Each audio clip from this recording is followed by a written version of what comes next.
আসসালামু আলাইকুম দোস্ত। আপনার ফোনটা কি আদৌ সেফটি আছে জানতে চান?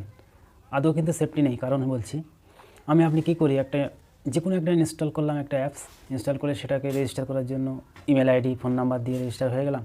সেটা ভালো লাগলো না, আবার আমরা কী করি, সেটাকে ডিলিট করে দিলাম। কিন্তু ভিতরে সেই জিনিসটা ইমেল আইডি ফোন নাম্বার সেটা তো ডিলিট হচ্ছে না, সেটা তাদের কাছে পৌঁছে গেছে। তো সেটা সম্পূর্ণভাবে ডিলিট করতে চাইলে এই ভিডিওটা আপনার জন্য। তো চলুন শুরু করা যাক। আপনার ফোনকে হ্যাকারদের হাত থেকে বাঁচাতে প্রথমে সেটিং অপশানটা ওপেন করবেন। সেটিং অপশানটা ওপেন করার পরে স্ক্রল করে একটু নিচের দিকে আসবেন। নিচের দিকে এসে এই গুগল সেটিং অপশানে চলে আসবেন। আপনার এই গুগল সেটিং অপশানে আসবেন। গুগল সেটিংয়ে আসার পরে এটাকে ওখানে ওপেন করবেন। গুগল সেটিং ওপেন করার পরে স্ক্রল করে নিচে আসবেন। নিচে আসার পরে এখানে একটা অপশান আছে সেটিং গুগল অ্যাপস, এটাকে ওপেন করবেন। এটাকে ট্যাপ দিয়ে ওপেন করবেন। ওপেন করার পরে তারপরে এখানে একটা অপশান আসছে, এই অপশানটাকে ওপেন করবেন।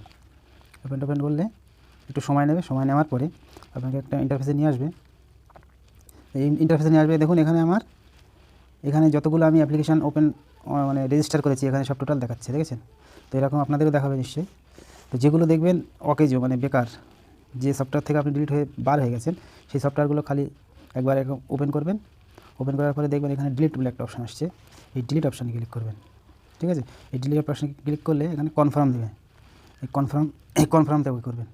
কনফার্ম ওকে করলে আপনার অ্যাপ্লিকেশনটা চিরতরে ডিলিট হয়ে যাবে। আপনার ডেটা ওখানে কিছুই তাদের কাছে থাকবে না। ওকে? তো আশা করি বুঝতে পেরেছেন।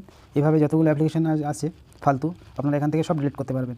ডিলিট করলে আপনার ফোনটা একদম হ্যাকারদের হাত থেকে সেফটি হয়ে থাকবে। তো আশা করি বুঝতে পারছেন। ভিডিওটা ভালো লাগলে অবশ্যই শেয়ার করে বন্ধুদেরকে দেখার সুযোগ করে দেবেন। আসসালামু আলাইকুম ওয়া রাহমাতুল্লাহ।